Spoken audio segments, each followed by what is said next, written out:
Okay, the recording has started. I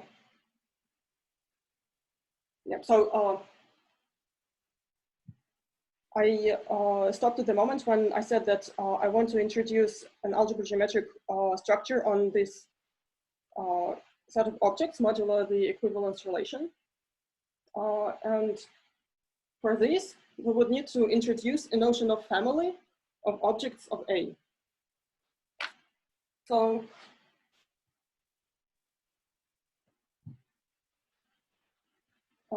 what would be a family?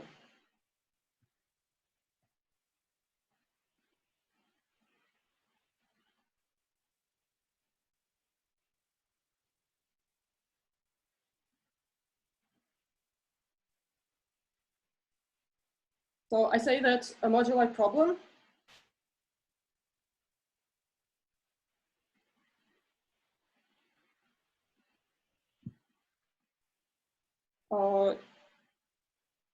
has this concept of family for each object X for varieties over some field, probably algebraically closed field. F for family. We get this set of families. And it should satisfy the following conditions. So first, we want to send point to, oops. So the set of closed points should be equal to A mod the equivalence relation. Second, for every morphism of schemes or varieties, and for every family,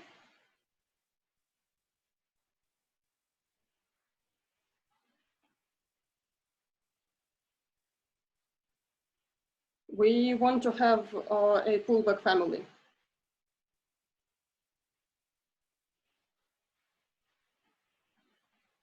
And this pullback should be functorial.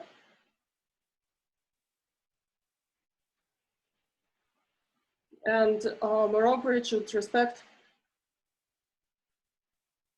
the equivalence relation in the sense that if we have two equivalent families, F and F prime, then their pullbacks, phi upper star F and phi upper star F prime, are equivalent.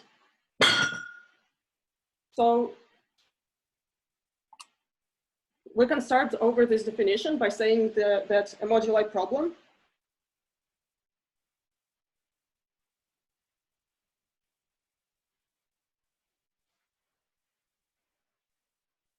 is a contravariant functor F from varieties to sets.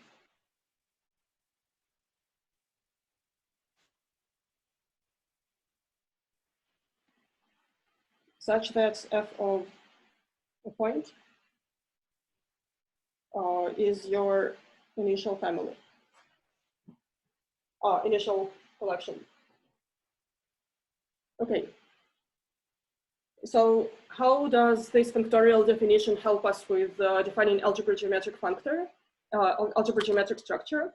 The answer is representability, namely if this functor is representable, then we have our scheme whose points are elements of this collection. So let me define what a moduli space is.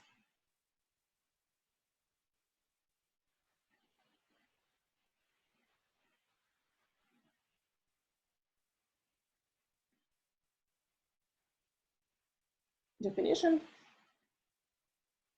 a fine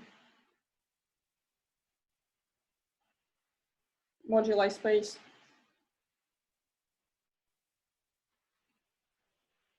for a given moduli problem F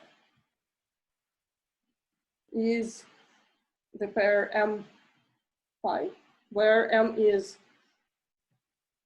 our variety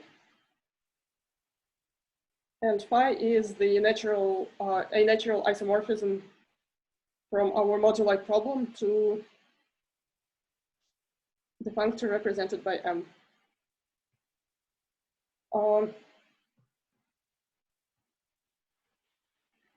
And then we can evaluate this functor at M, and we get identity of M.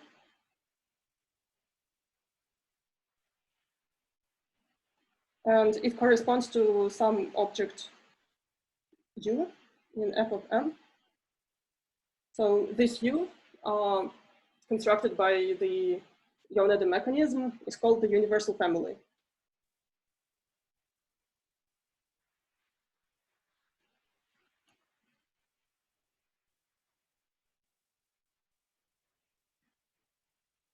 So this is all good, but unfortunately, this rarely exists. So what would be one approach? It is to relax the definition of a fine moduli space and say that instead of the representing object, we take something that is universal in some sense, but it might not possess a universal family. So the next definition, in contrast to a fine moduli space, we are now defining a coarse moduli space. For a given moduli problem is, again, this pair M phi, where phi is a natural transformation from F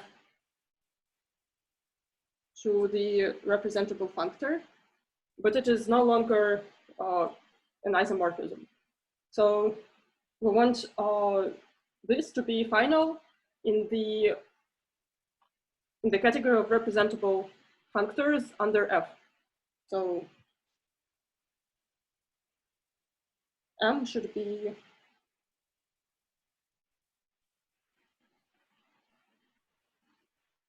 final in the category of representable functors over F. So what that means is, and F of a point to M is a bijection,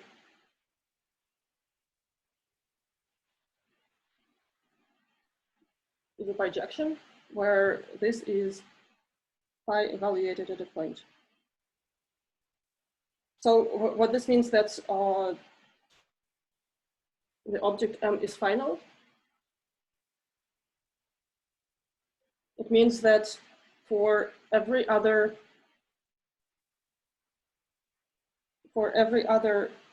natural transformation to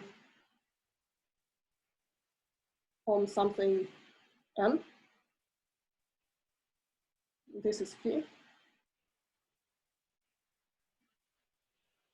This diagram can be uniquely continued to a commutative diagram.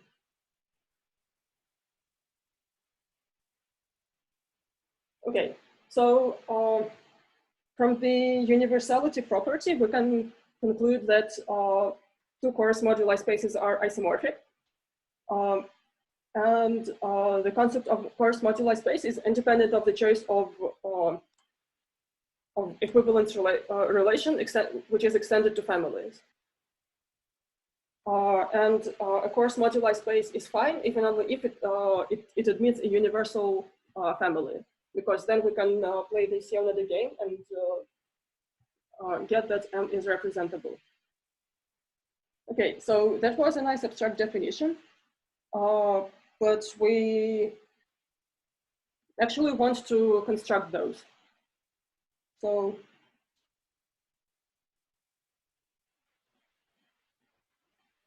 how to construct fine or coarse moduli spaces?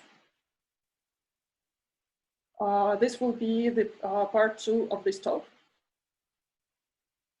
And another question is, so to say, can I extend the definition of of a moduli problem and probably of the underlying geometric objects in such a way that we get more representing objects. And this will be part 3 that is devoted to that. So question is the following. So the notion of coarse moduli space does not feel very natural.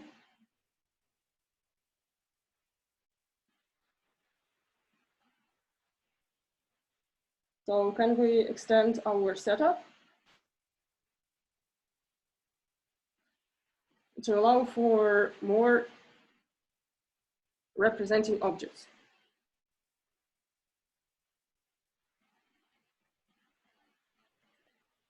Well, the answer is yes, which is we will consider steps. Okay, but before that, let us move sort of in a historical fashion. I will now talk about JIT quotients.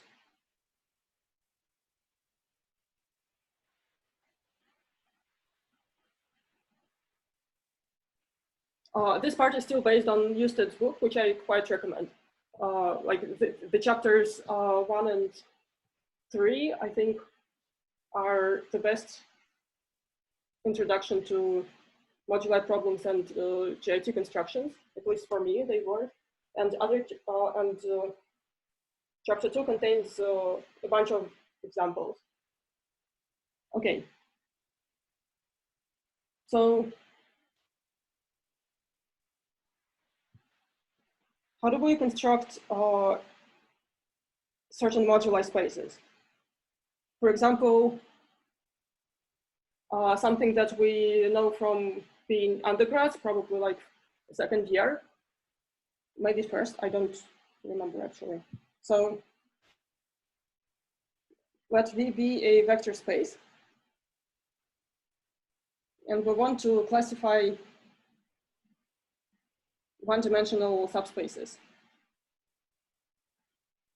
Then, let's classify and k-dimensional subspaces.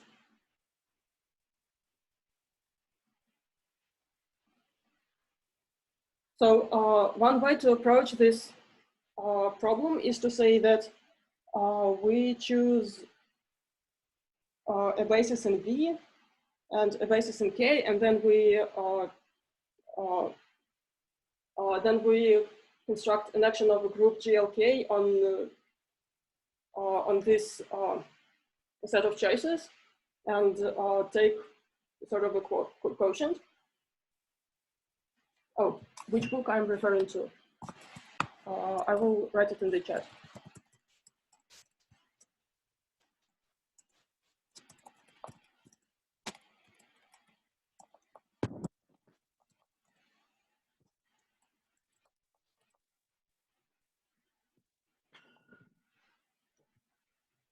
So when we want to classify k-dimensional subspaces in V, we can consider the following gadget. We take homomorphisms from a k-dimensional vector space, K to the K, to V, and then we forget the choice of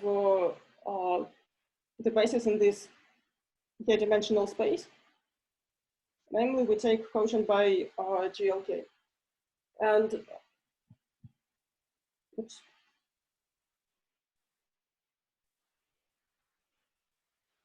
I forgot to throw out the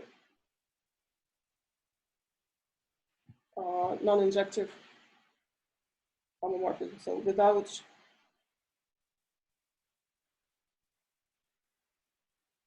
those whose rank is less than k.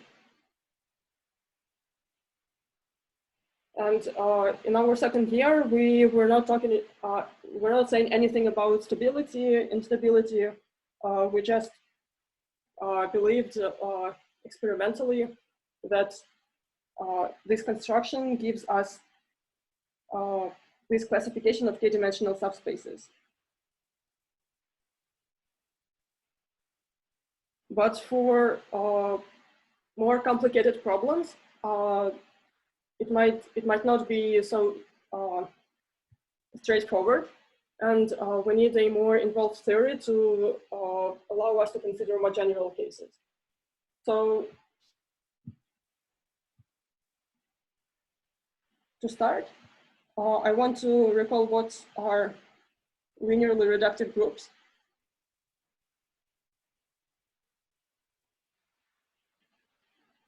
For example, GLK is linearly reductive, and GIT so far has been developed only over linearly reductive groups. I heard of some research about GIT for non-reductive groups, but I feel that linearly reductive groups is more or less the natural choice for this theory, because in recent papers by Alper, Leisner, and Heinloth and Alper,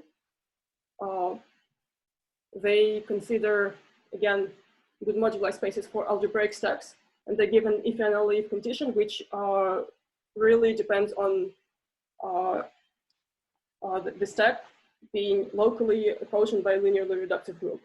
So this condition is important. So definition, we say that an algebraic group G is linearly reductive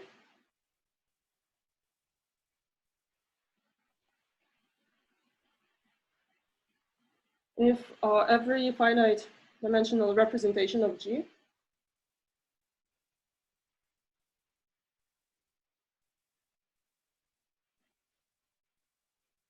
is completely reducible.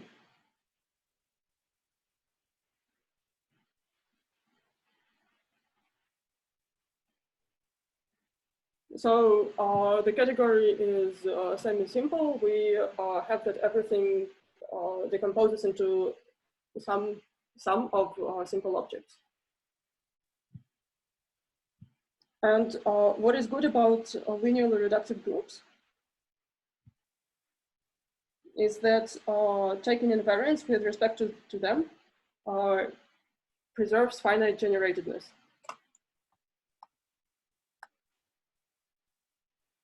Oh yes, I'm assuming that the base field is algebraically closed, but I don't make any assumptions on characteristic. So let me make sure that K is algebraically closed. Thank you. So theorem due to Nagata. What I said 1 minute ago is that R is a finitely generated K algebra. Then the subalgebra of invariance, of G invariance, is also finitely generated.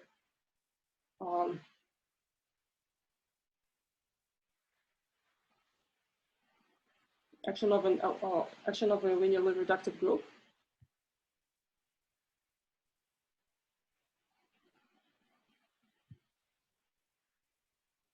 Then the subalgebra of invariance is finitely generated.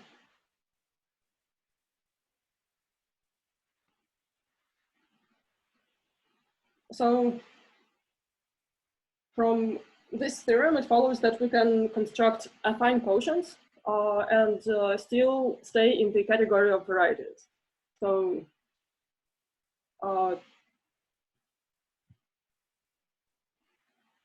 take step R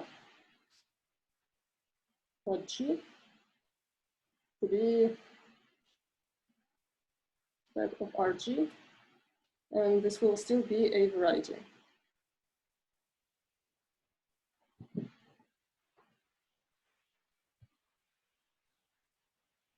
But for non-affine cases, we we would like to construct quotients locally and then glue them somehow. But unfortunately, it is not always possible to cover a projective or non-affine scheme by invariant affine open subsets. So for example,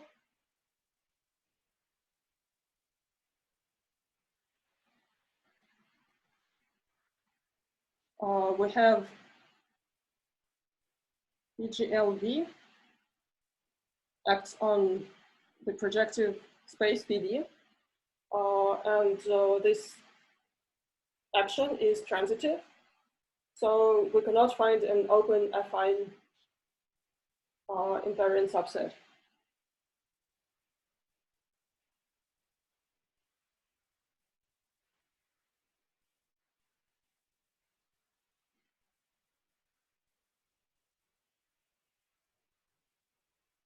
So we really want to throw some loci out.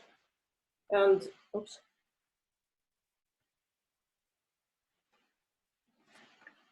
And to do that, we will need the notion of linearization to talk about invariant functions.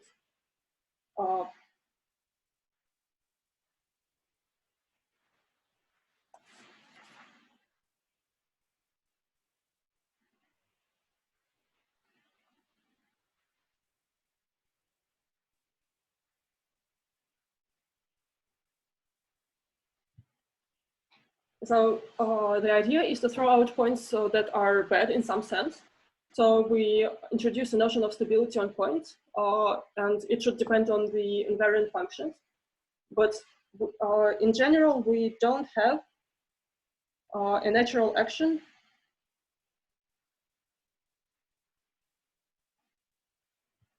on homogeneous polynomials.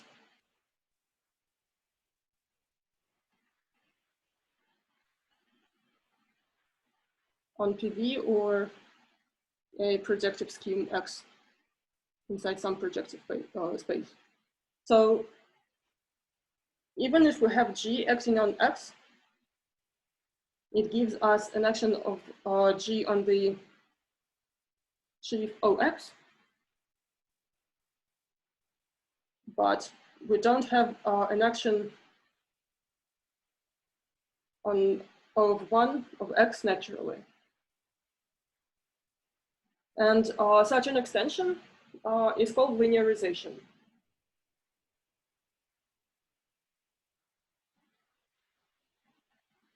So let's take X, a projective variety. We take L, a line bundle on X. It's usually people take ample line bundles, but for this definition, it does not really matter. And then an extension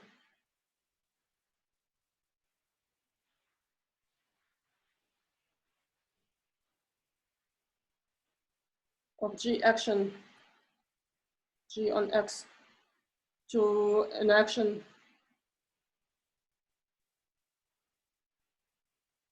on L is called linearization.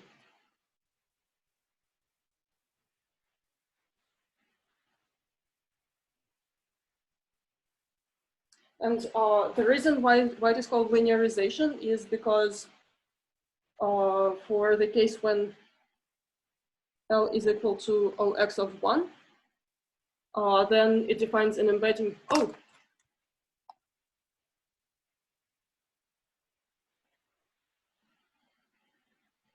Dasha is coming.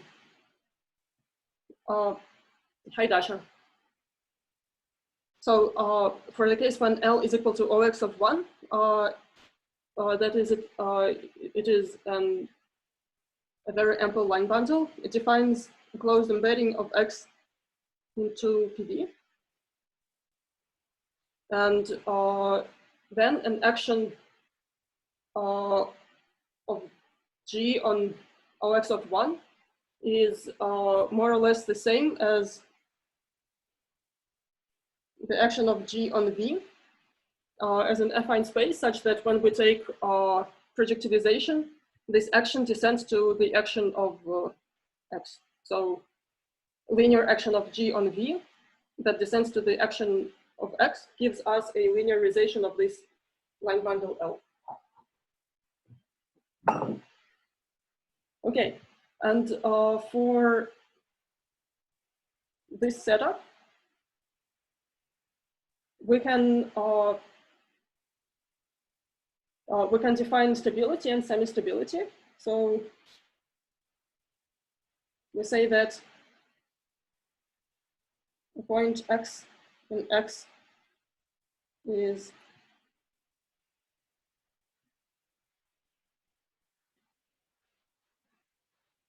semi-stable if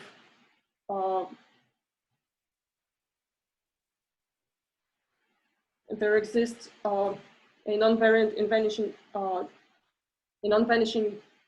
invariant function. If there exists f for the sections on X of L to the K. K is at least 1. That does not so this section does not vanish on X. And this point is stable if, in addition, the orbit is maximal dimension.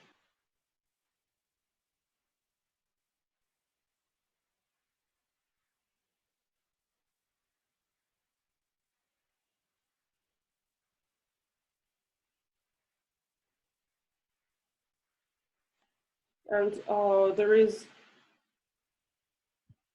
the requirement that the action of G on the non-vanishing locus of F is not equal to 0, is closed. Okay. So this gives us a possibility to construct certain quotients. So there exists a so-called good quotient of the locus of semi-stable points, which is open in X. And an even better quotient of the locus of stable points. So let me recall what that means. 20.3.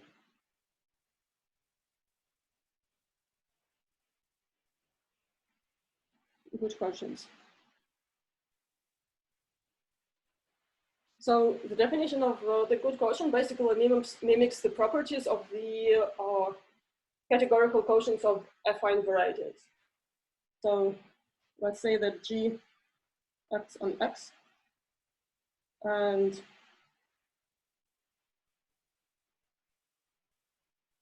a good quotient of X by G is a pair P, which goes from X to Y, such that, well, Y is a variety, and phi is an affine morphism. And naturally, phi should be surjective and G invariant.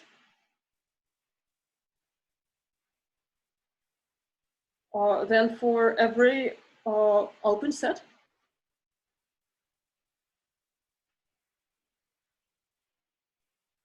phi induces an isomorphism of functions on U with invariant functions on the preimage. OX preimage of U, G invariant. And image of a closed G invariant set is closed. And moreover, we want a good condition on intersections.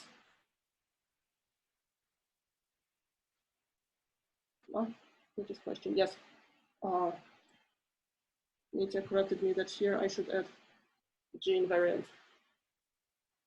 Thank you.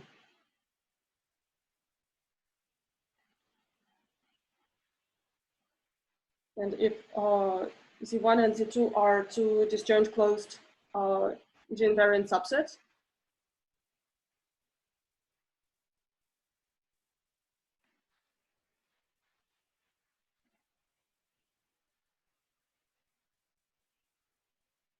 then their images are also disjoint.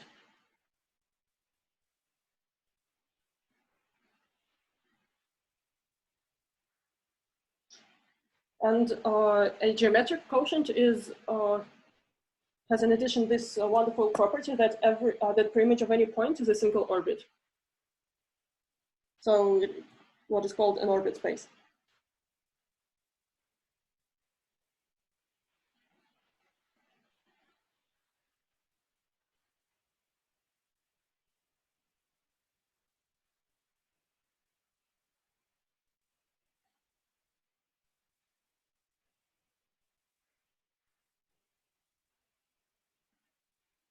But I would like so far to focus mainly on the properties of a good quotient, because this is what what Alper wanted to generalize to the stately setup.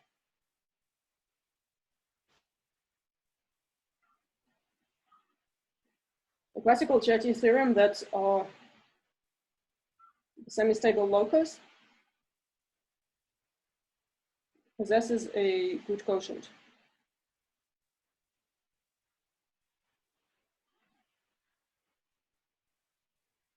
Or maybe I should use another notation, because this is what people usually reserve for categorical quotients. So the action of G on the restriction of the action of G to the locus of semi-stable points has a good quotient. So let me consider a brief example.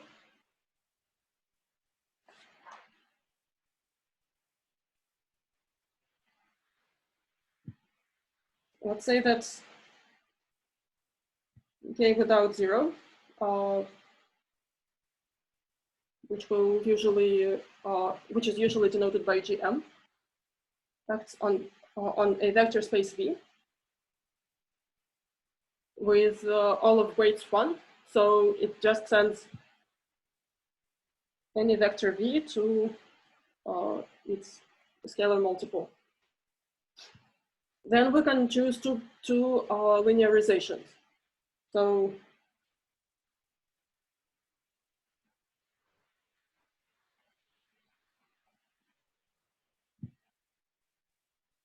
the first one is when we act on point A, V inside K cross V. We send it to TA, TV. So in terms of function, this is the action T acted on a function F when it is applied to V is equal to T times F of T inverse V. In this case, we can see that invariant polynomials are degree 1, homogeneous and degree 1. So all points that are not the origin are stable and semi-stable. So stable V, semi-stable is V without zero. And then the quotient will be stable mod G, is isomorphic to the projective space.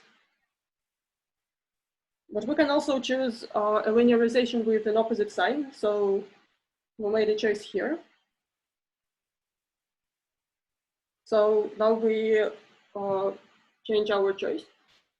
and say that T applied to A, comma V is equal to T inverse A TV. In this case, there are no invariant polynomials. And the locus of stable and semi-stable points is empty. Okay, that's unfortunate.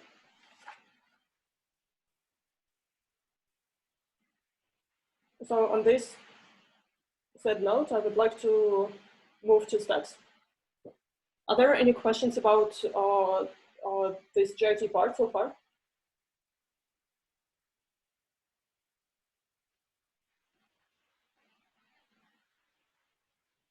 Okay, I'll consider it a no. If you have questions, please send them to chat, or you can also just say out loud.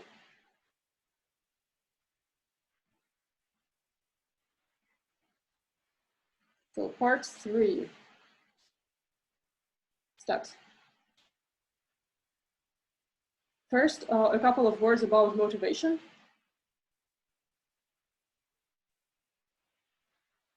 So we started defining moduli problems using functors. Oops.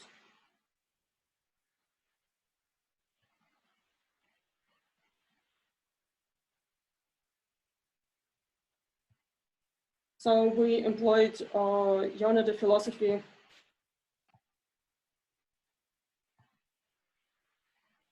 to define what a solution to a moduli problem would be, namely a representing object. And thus, we were thinking in terms of this embedding of schemes into contravariant functors from schemes to sets. Also, pre-shapes on schemes. So there are a couple of drawbacks to this approach. So the first drawback is that we take quotient by the equivalence relation. So we forget about isomorphisms.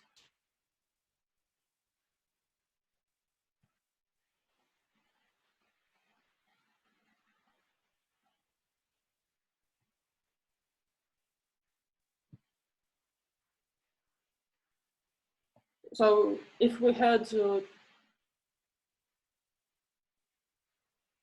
objects over our base scheme that formed isomorphic families, this would, our moduli problem philosophy would tell us to identify those as one point in the set. But it is in many ways unwelcome because, for example, we forget automorphisms of these objects. So we want a mechanism that would give us a way of keeping track of those. So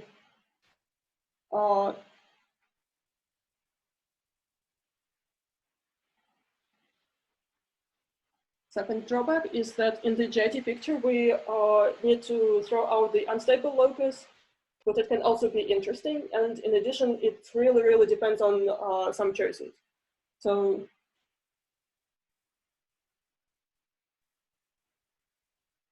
JIT picture, JIT constructions.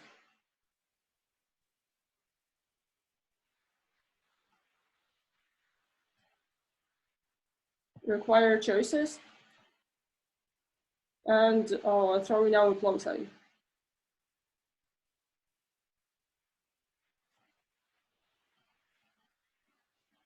So solution to both problems is steps.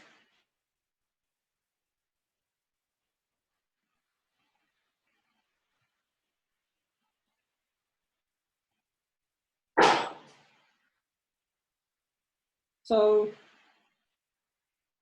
instead of schemes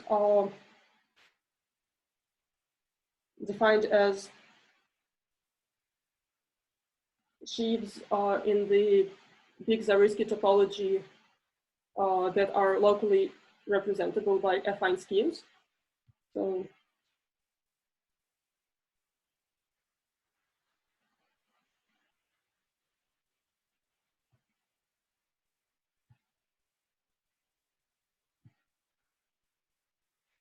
we want to replace this by stacks, which are sheaves in some sense, into two categorical sense, of on affine schemes with étale topology to groupoids, or on all schemes. So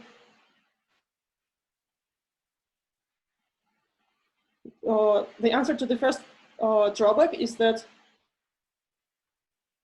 isomorphisms are we have isomorphisms in groupoids. So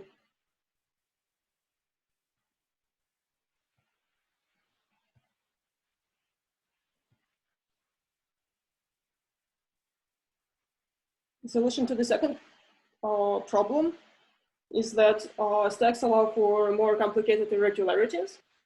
So it allows us for more complicated functors to be representable.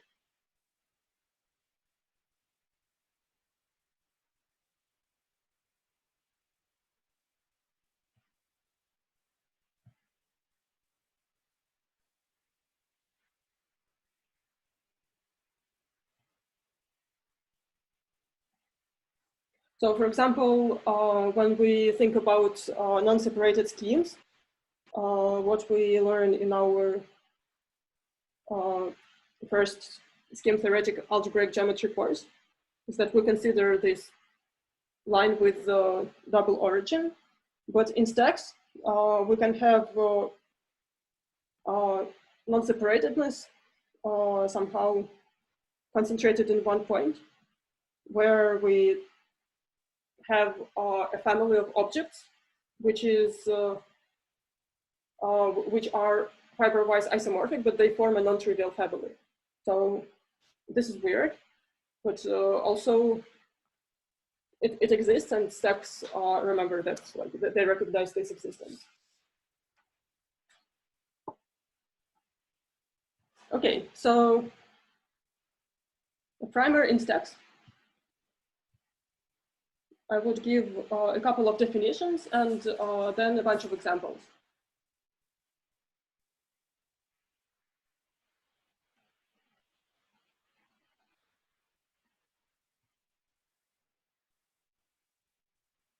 So when we consider schemes, we assume that they are all quasi-separated.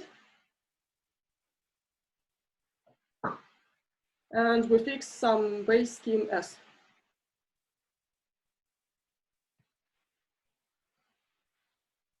Which is quasi-separated because all schemes are. As I mentioned before, we consider étale topology on schemes over S. So stacks project tells us that we can also consider a PPF topology on schemes, but the resulting two category of stacks will be equivalent to this with étale. And for me, étale sounds less scary. So let's start with this for now.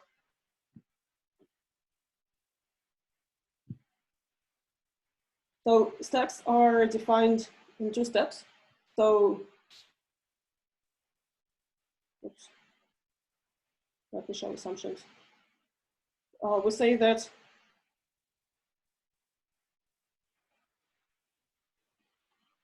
in algebraic space,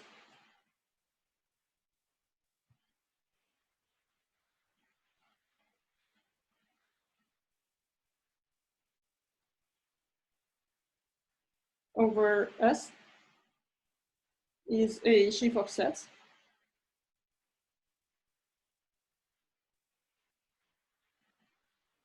X from schemes over S set, such that first, the diagonal morphism is representable by schemes.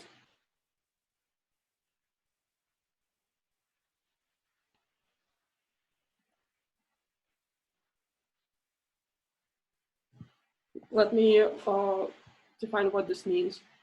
So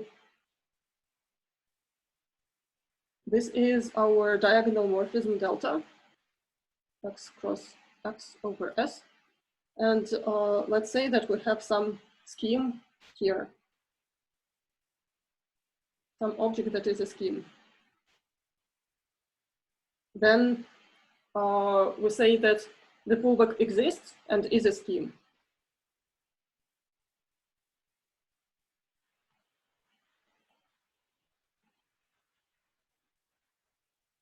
This is what it means to be representable by schemes.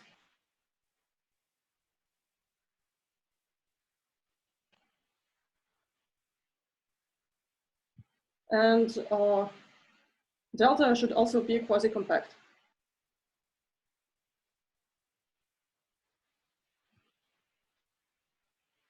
And there should exist an étal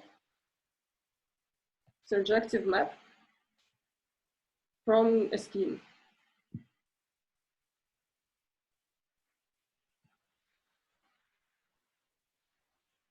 So in some sense, it is some non-schematic quotient of a scheme by a finite group.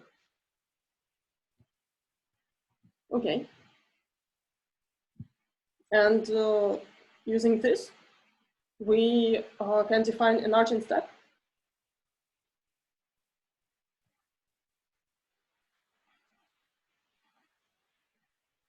Is a sheaf of groupoids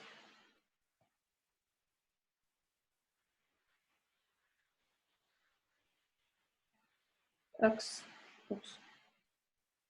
And this is a very mathcal X, not an H,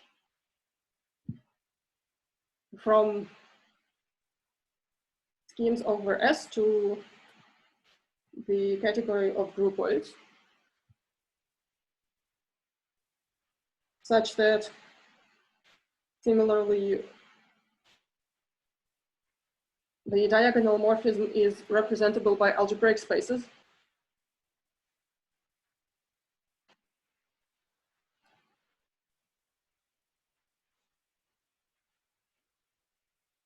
And separated and quasi-compact. And second assumption that's similar to this, we want to have a surjective map from a scheme, but now it will be smooth. So not necessarily finite. Smooth, surjective map X.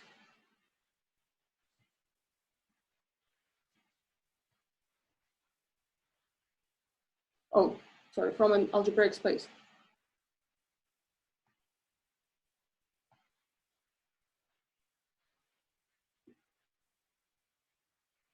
Okay, so we say that a stack is something that that admits a smooth morphism from an algebraic space, which in turn admits an étal morphism from a scheme. So in particular, a stack would admit a smooth morphism from a scheme. Okay, I will draw a lot of examples now, and I hope that it will provide some intuition.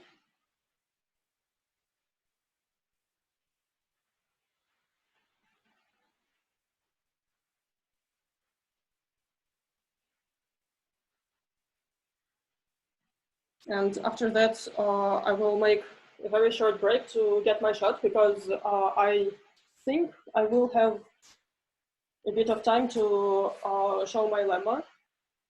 Very, very easy lemma modulo the Alper's paper. Okay, so example number 0.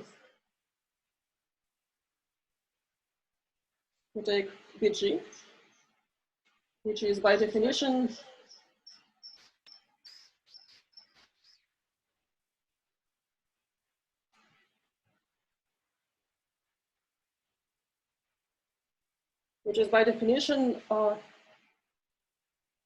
the quotient of a point by G. So as a step, evaluated at a scheme over a field,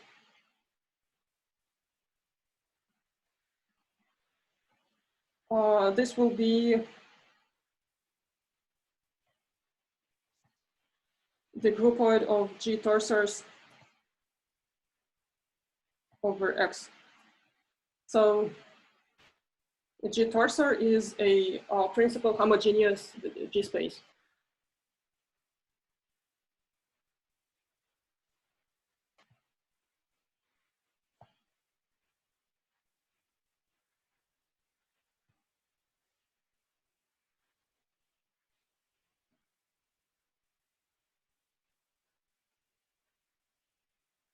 Example number 1.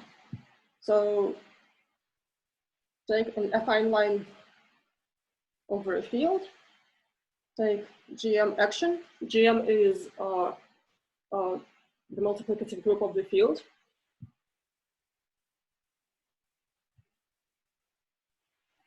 And the action is multiplying by scalars.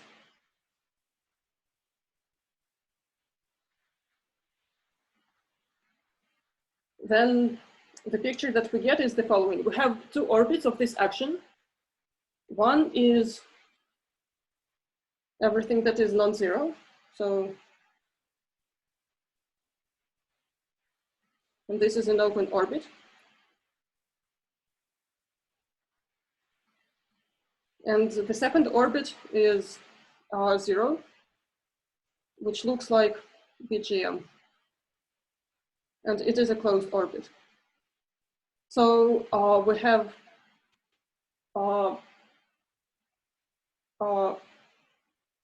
I think in Russian it is called Alexander's pair. So we have two points with this topology where one of them is open and the other is closed.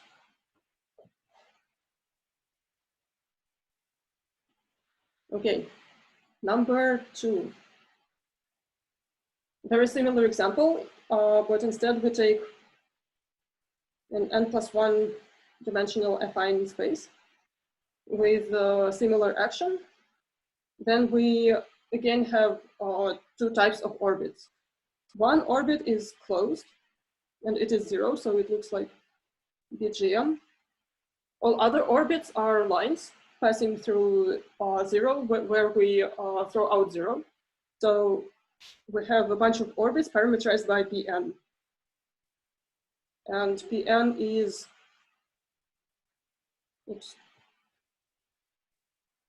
an open substack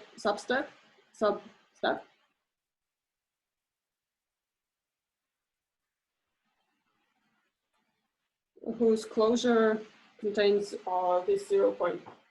So once again, because it is really weird, Pn is a proper scheme, which is an open substack whose closure contains an extra point, which is like totally mind-blowing when I saw it for the first time, because what I was used to is when we have something proper, then it, like, proper, universally closed in the world of schemes means that when it is a subscheme, then it is like should be closed. But in the world of stacks, everything like just goes down to tubes. Okay, so now a cute example where we have a bunch of orbits.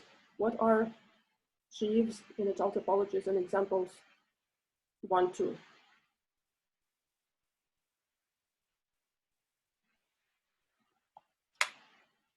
So for example 1, if I remember correctly, it would be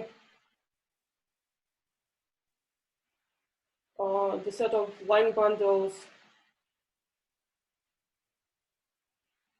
probably with this section, but I'm not sure. Oh, yes. It came to save me. For number 2, I'm sorry, I'm not sure. I am only, like for now, my only understanding of this example number 2 is in terms of first this picture, and second, that its derived category is the category of G equivariant of GM equivariant sheaves on AN plus 1.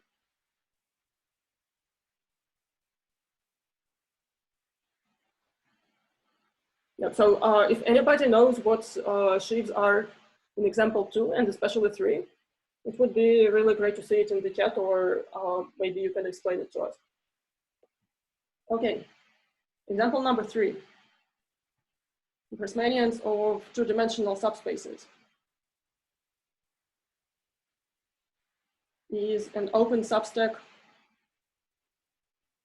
in home from A2 to V, mod GL2. So this is something that I have already briefly mentioned before as an example of a JT quotient. So what would be the picture in this case?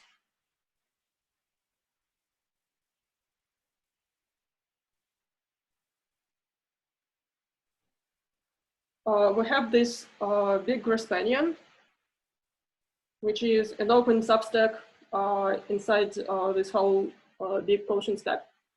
And it classifies orbits of morphisms of rank 2. Then, oops. Next we have orbits corresponding to linear transformations of rank 1. And the closure of one point here, of one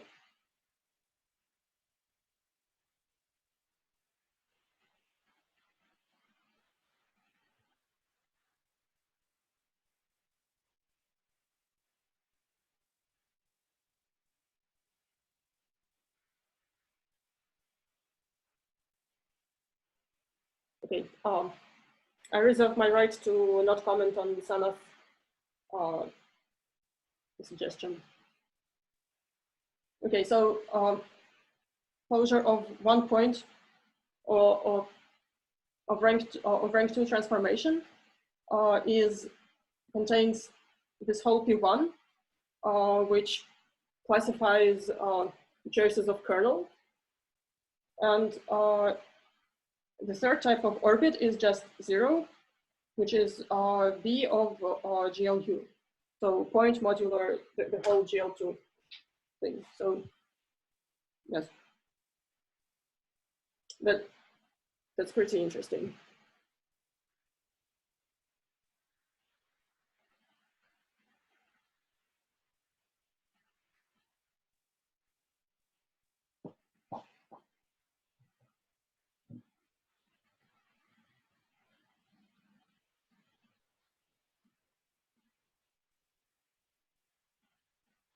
Okay, so this is the end of the example section.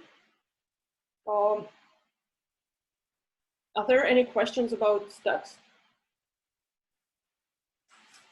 Not that I would be able to answer many of them.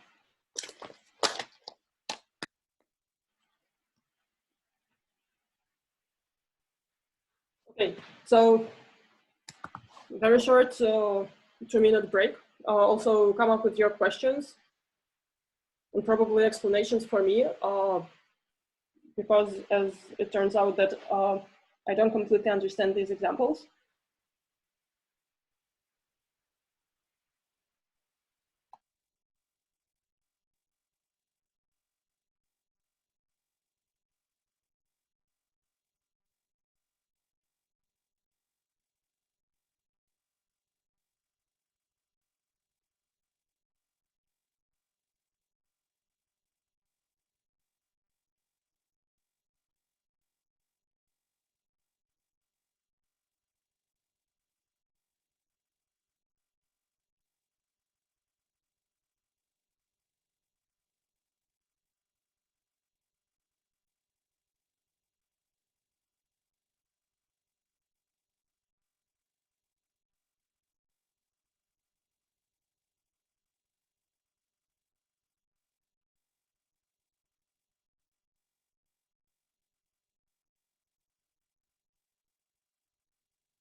Questions, comments, concerns, has everybody returned?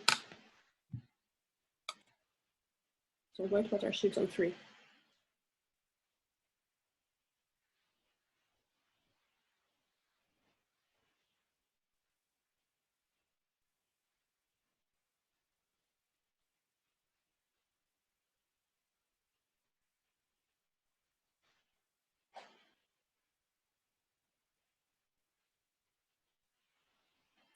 I would say that, like, usually Grassmannian construction considers quotient bundles because kernel of a map of a surjection of vector bundles is a vector bundle. Mm-hmm.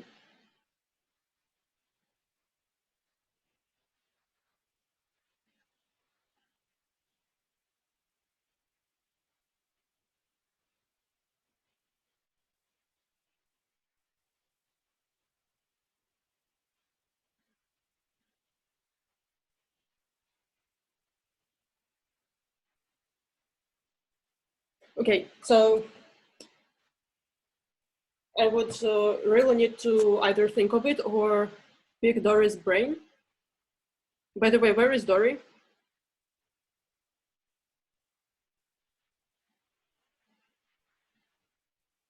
Okay. I hope that she will return sometime.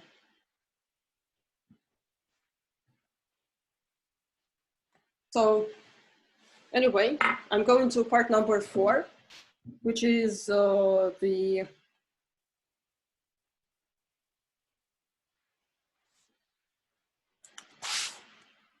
main participant of today's talk. So good moduli spaces for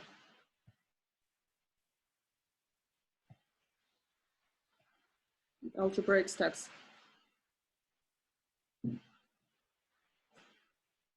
So as I said, JIT has this drawback of having to make a choice of some additional information to parameterize objects of interest. But also a moduli problem might not necessarily be expressed as a quotient, which is kind of a bummer. And historically, people work a lot with coarse moduli spaces, but Artin steps very rarely admits coarse moduli spaces.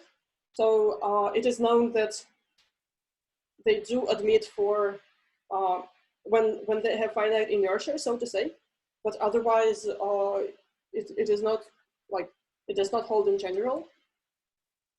So to remedy this, Alper introduces this notion of a good moduli space for an algebraic step.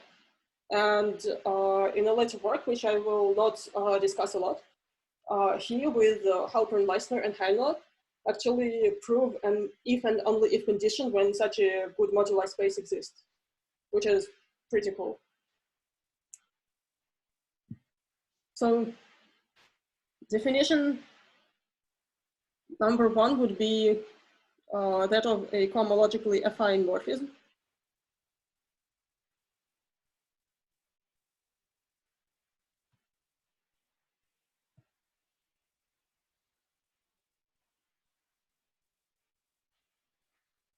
So we say that a morphism of stacks from X to Y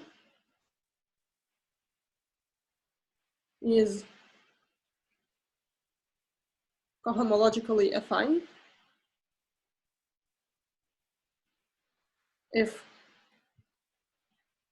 F is quasi-compact and the push-forward morphism from QCO X to QCO Y is exact. So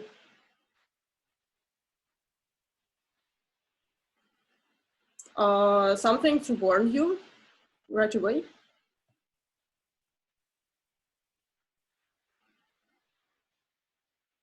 F being cohomologically affine is not equivalent to vanishing of higher push forwards.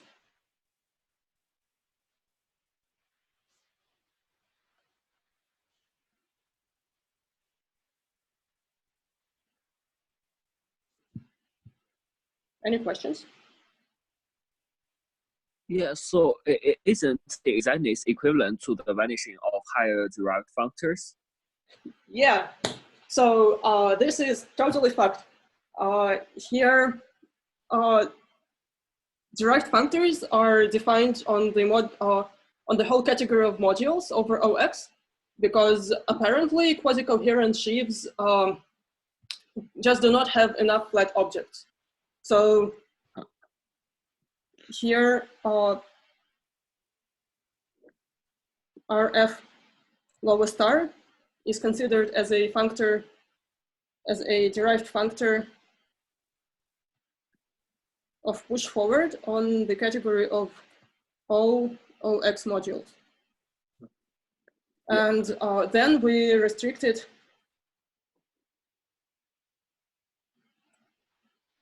to the category of complexes of OX modules with quasi-coherent cohomology. Okay. Got it, thank you. Sorry, what is an example where I can see this?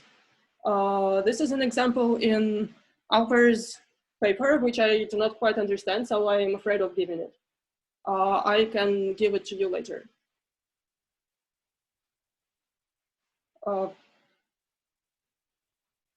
Okay. And yes, when I saw this line in Alper's paper, I was like, what? My world is totally destroyed.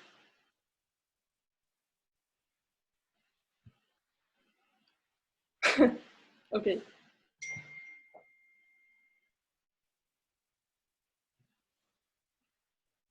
Proposition, aka Serre's criterion.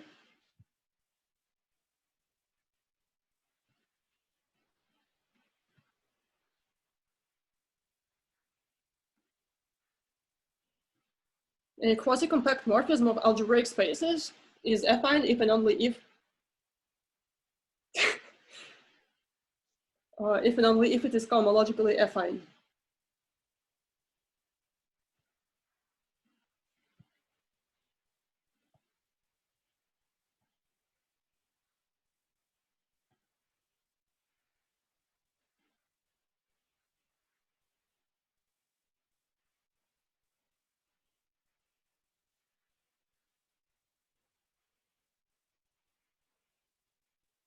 Okay, so when X and Y are schemes, this is proved in Hart's form. Otherwise, it is proved elsewhere, but this is again a fundamental fact, but maybe, but I would not call it basic.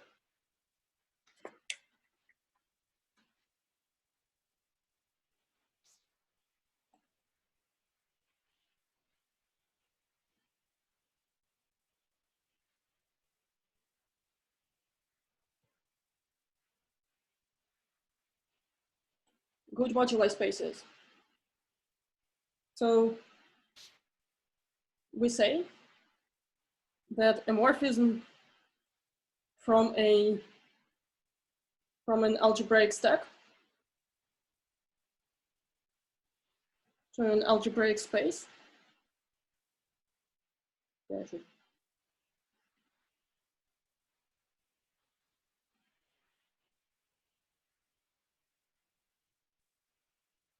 is a good moduli space.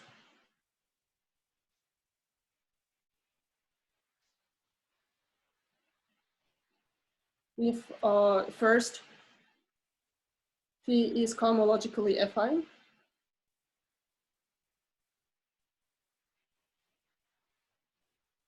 and second, the natural map from of Y to the push forward of X is an isomorphism.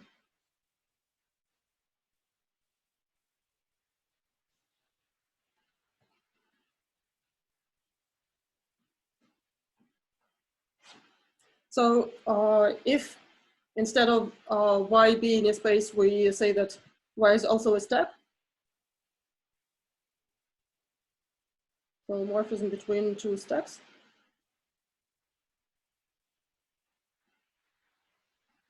We give a similar definition that it is a good moduli space morphism if, again, these two conditions are satisfied.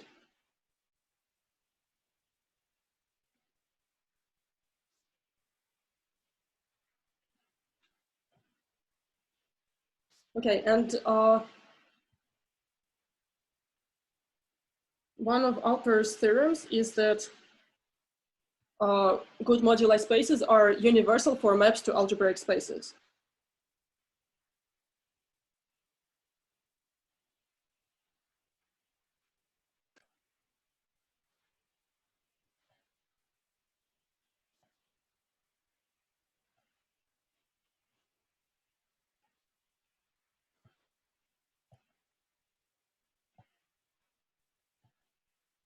So for every other algebraic space, Z here, if we have a morphism from X to Z, then this morphism from X to Z necessarily factors through Y in a unique fashion. So in particular, good moduli spaces are unique.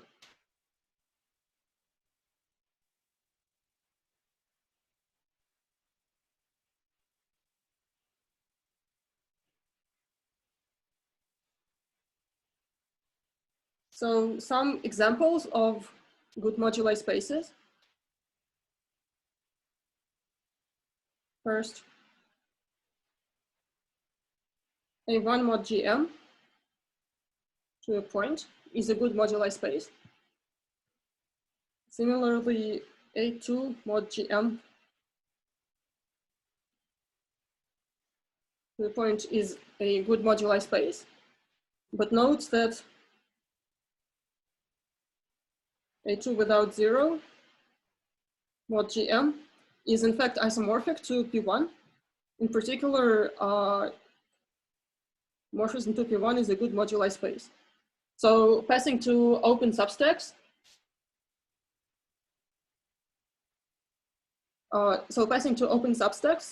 Does not necessarily behave well for good moduli spaces. So also, if we consider a linearly reductive group acting on an affine scheme,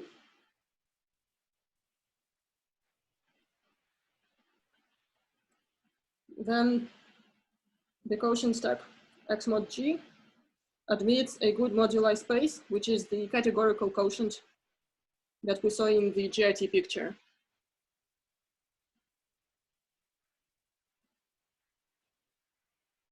Okay. And an extended example is that of moduli of semi-stable sheaves.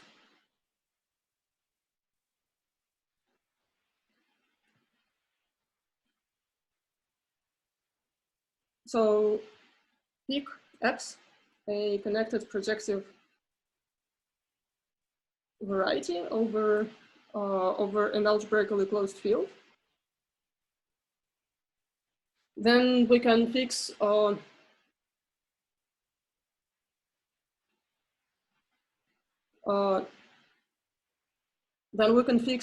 choice of an ample line bundle.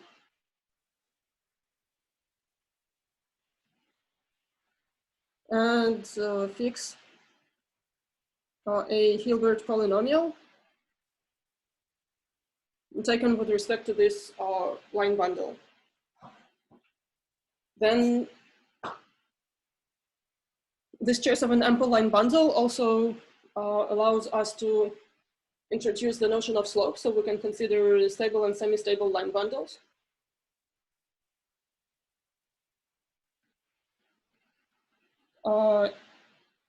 And we can consider the stack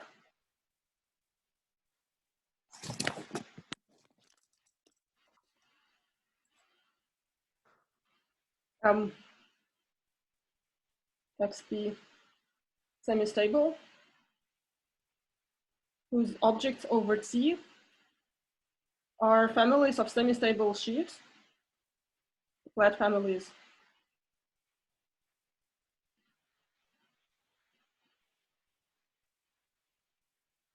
of semi-stable sheaves over T. So we have F in co T across X, which is flat over T, and such that Hilbert polynomial for every restriction of F to a point in T is equal to our fixed Hilbert polynomial.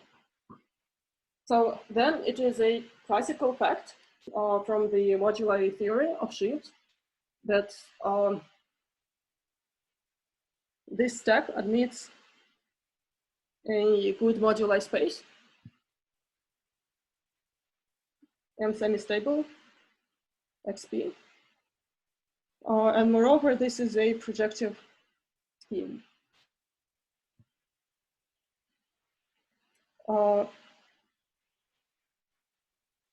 Okay.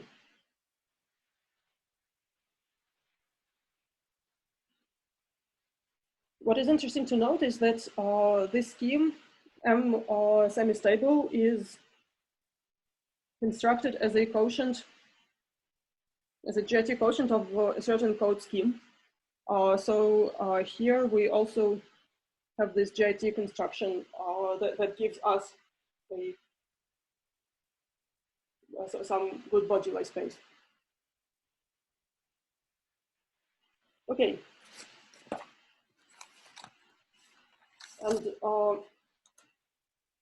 what I find interesting about this example is that when the polarization, when the choice of the line bundle is non-ample, then this construction does not work.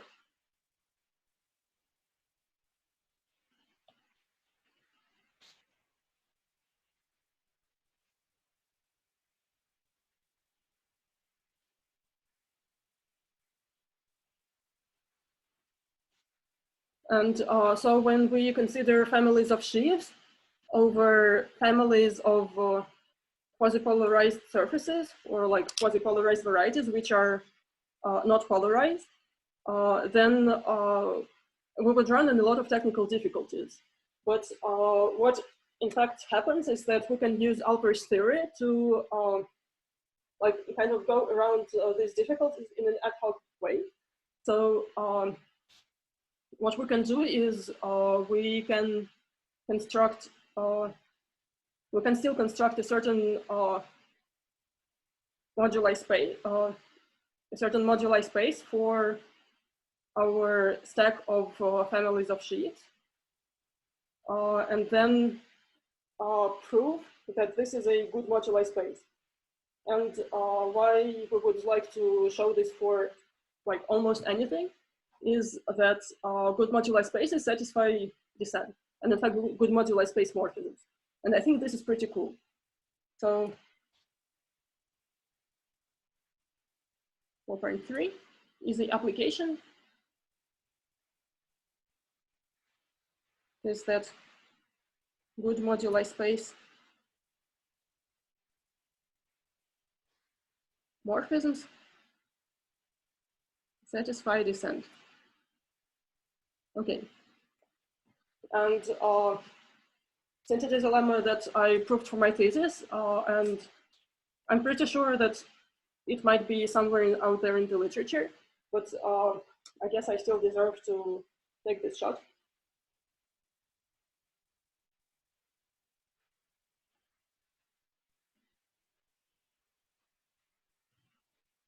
Okay, and now a 5-minute proof of this lemma. I hope you would excuse me for going 5 minutes over time. So, first of all, oh, something happened. First of all, if we have a morphism of algebraic stacks, x to y,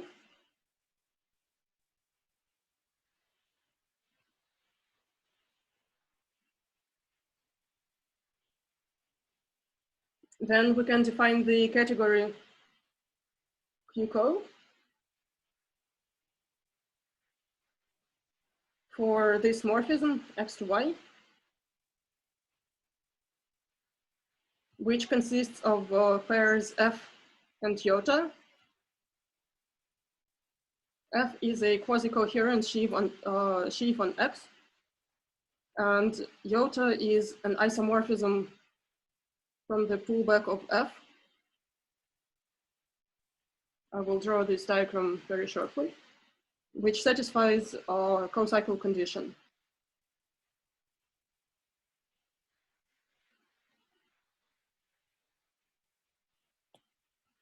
So the pullbacks along the projections are the following. I have X product with X over Y.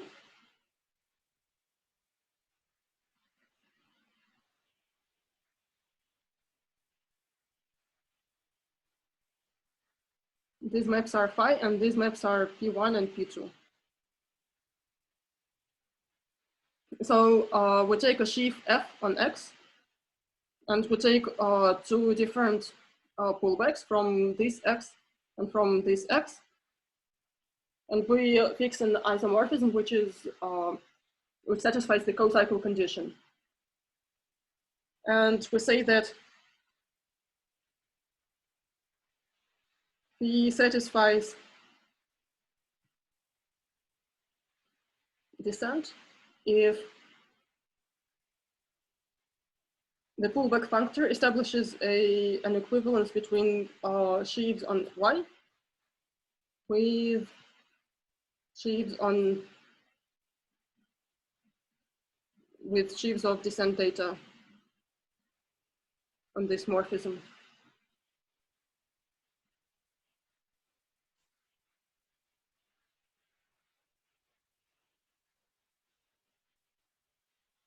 Okay. So proof. So first, what do we know? Recall that phi lower star is exact. And in fact, I really use this condition that of y is isomorphic to phi lower star of x.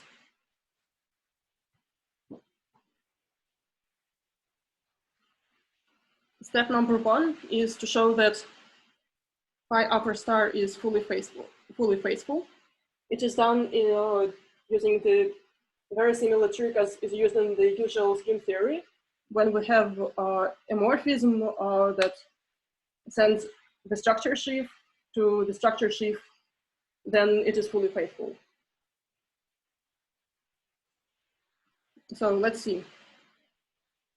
Consider phi upper star on acting on home on X between sheaves F and G. It goes to home on Y to phi upper star F, phi upper star G. It is the same as by adjunction, the same as homes on X between F and phi lower star phi upper star G.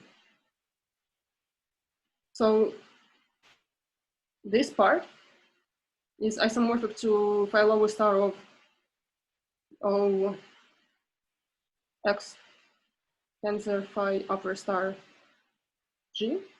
And then Alper proved a projection formula for this setting. So I use this projection formula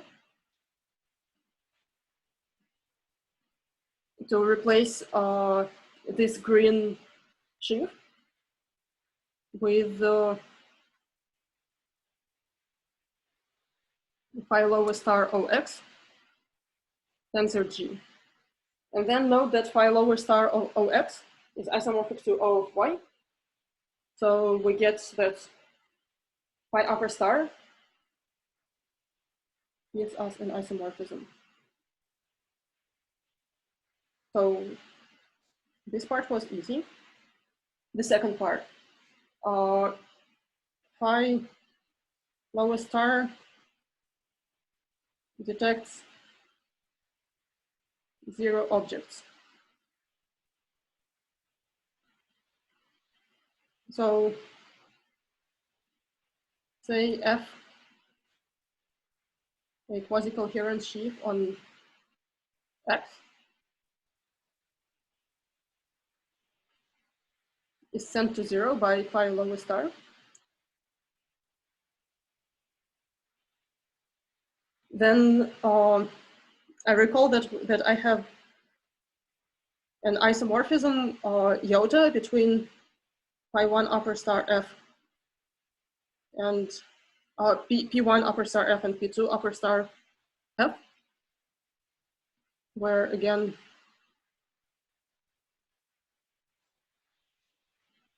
P1, P2 here.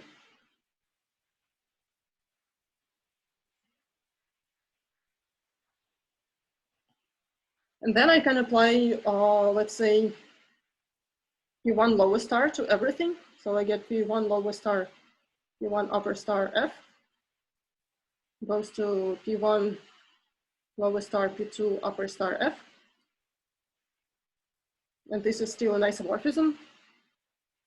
Then P1 lower star, P2 upper star of F is the same as P upper star, P lower star F by base change, which Alper also proved for good moduli space morphisms. But this was 0 by assumption. So P1 lower star, P1 upper star F is isomorphic to 0, which is basically a contradiction to, which implies that F is also 0. And by basic category theory, these two properties imply that we have an equivalence of categories. Okay, so I think it is kind of cute, and that is why everybody should like Alper and his thesis. And this should be the end of my talk.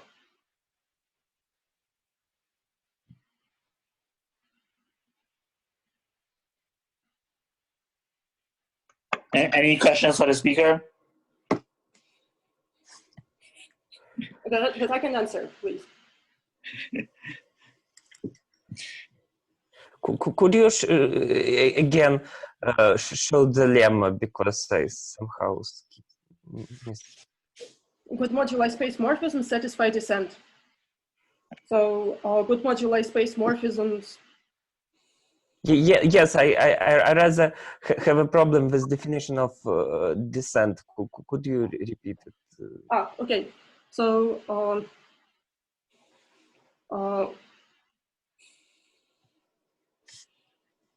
no, maybe it makes sense to do it on the Z diagram. No, is it more convenient for you? I think it is. It would be easier if I start with just this setup. Then for any sheaf F in Puco Y, the phi upper star of F has a natural descent data where we pull back, oops, P1 upper star, P upper star F is isomorphic to P2 upper star, P upper star F. And this is because this diagram is Cartesian, so these two compositions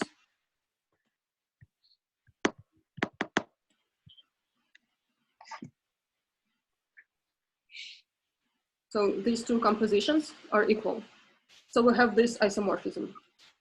And the category of descent data, you call phi, x to y,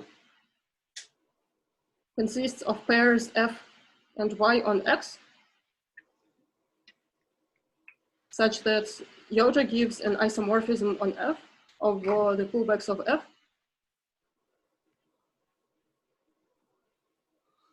That satisfy co-cycle condition on triple intersections. So I could write it as P13 upper star iota is equal to P2 to 3 upper star iota composed with P1 to 2 upper star iota. And Qco of y lands via the pullback exactly in this category of descent data because of this. And we say that this morphism phi satisfies descent if this functor is an equivalence. So we only need to show that is FPQC, right? No, I am doing it directly. I'm showing that phi upper star is fully faithful. Oh, okay, zero great. Objects. Got it. Thank you. And I think this is like a really cool and cute part about good moduli space morphisms.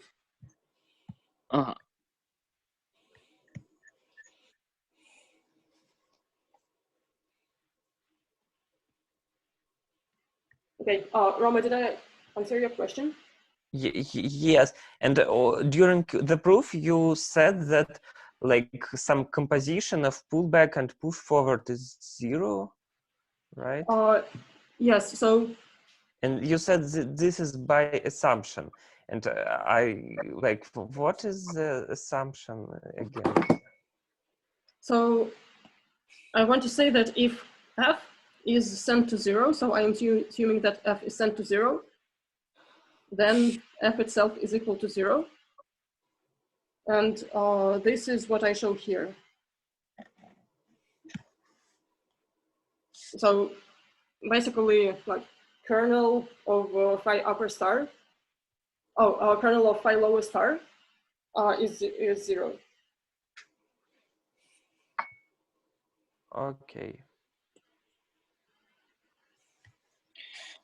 No more questions. Let's thank the speaker again. And please take your shots. Yes, and like when you understand what are these functors on the quotient steps, please explain to me.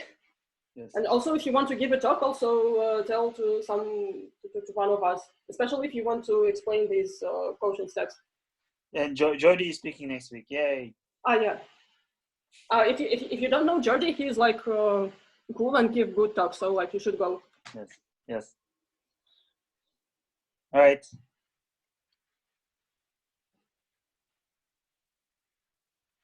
Mm-hmm.